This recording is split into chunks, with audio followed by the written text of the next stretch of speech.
The cobweb cloak of time has dropped between the world and me. The rainbow ships of memory have drifted out to sea.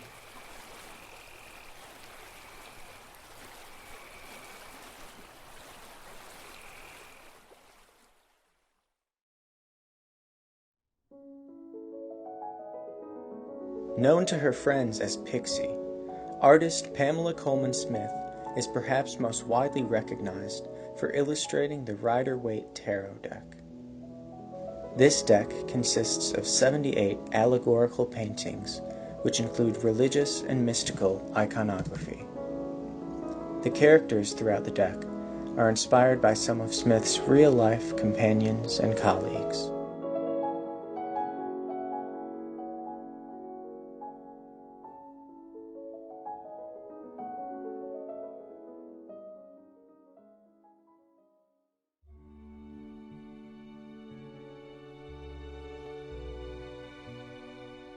Pamela Comen Smith was born in London on February 16, 1878. Her parents, Charles Edward Smith and Corinne Coleman Smith, were Americans from prominent families from the affluent Brooklyn Heights neighborhood in Brooklyn, New York. Her mother's side of the family included well-known artists and writers, while her father was related to several famous businessmen and politicians, including Cyrus Porter Smith, the mayor of Brooklyn in the mid-19th century. Pamela's radiant, welcoming energy was shaped by her worldly experiences. In a letter to her friend at 24, she writes, "I have been on a good many long voyages, 25 beginning when I was 3 months old.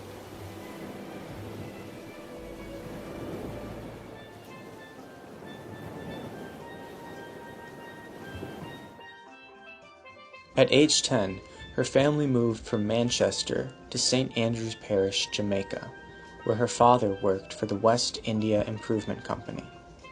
While living in Jamaica, she traveled back and forth to Brooklyn with a Jamaican nurse. The Jamaican folklore she absorbed became a great source of inspiration for her later publications and theatrical performances.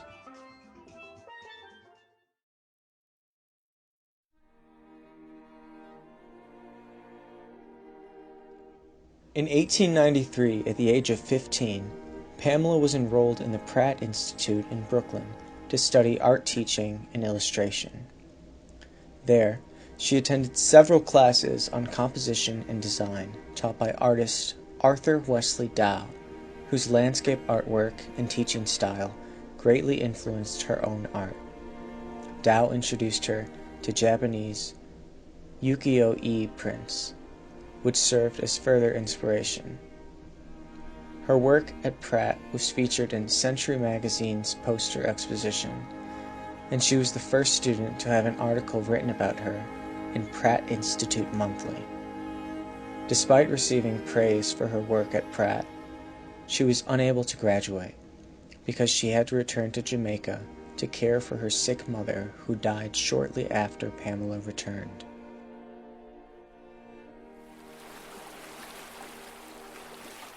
Over the rim of the sea where the sailor sun has set, over the rim of the sea where the fisher casts his net, over the rim of the sea the white bird's mournful cry, over the rim of the sea the blue waves roll and sigh. Pamela illustrated her own poems along with those of other poets.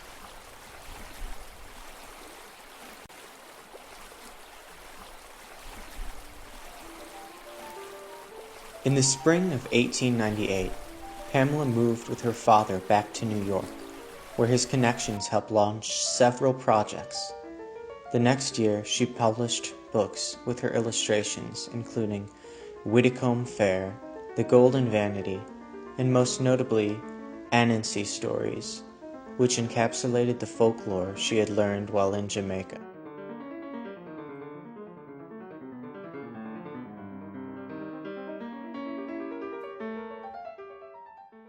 A major source of Pamela's eccentricity and creativity was her synesthesia. a phenomenon in which people experience multiple senses at the same time. Some see numbers and letters as having different colors, or taste and smell words, and others see colors when they hear music. Pixie Pamela had a form of synesthesia in which, when she listened to music, she not only saw colors, she visualized vivid, complex images. She used her gift to produce dozens of music pictures while listening to symphonies of Bach, Beethoven, Debussy, along with music from ballets and operas. Debussy was a close friend of hers and described her drawings as his dreams made visible.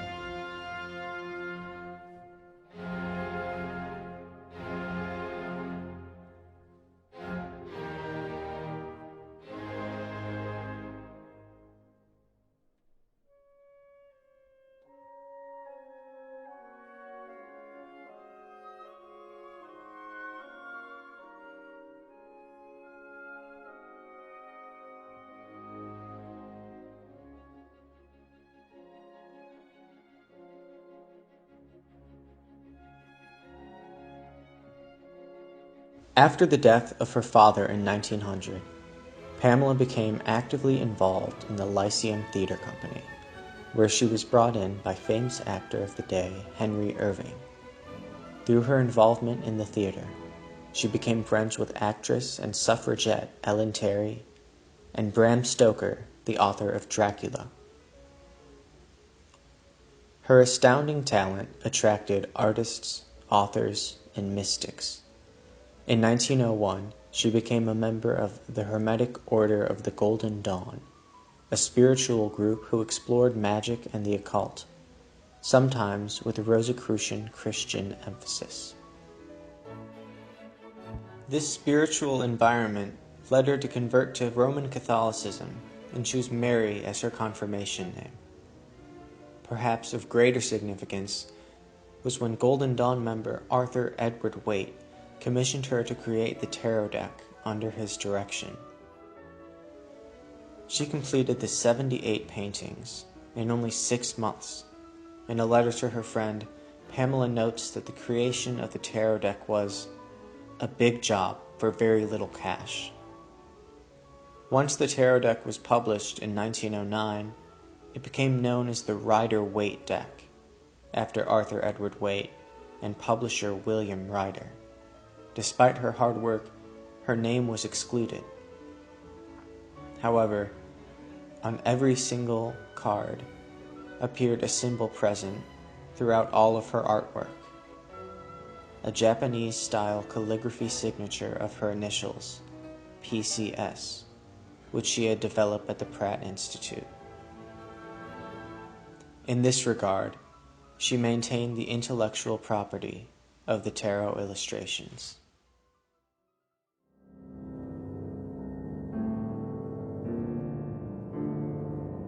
Her next major project was the suffragette movement in England. She worked alongside actress Ellen Terry and Edith Craig, both of whom are featured in the tarot deck. After World War I, she became socially withdrawn and retired to Cornwall. Her house and view of the ocean was similar to her home in Jamaica. She shared her home with a female companion, who some thought to have been her lover. She died on September 18, 1951. By the end of her life, she was penniless and in debt, with no funds to engrave a tombstone at her grave.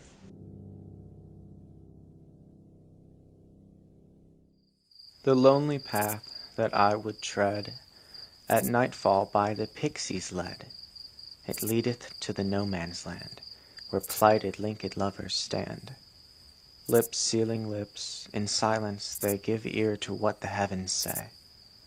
The evening star to setting sun, the day has half its course to run.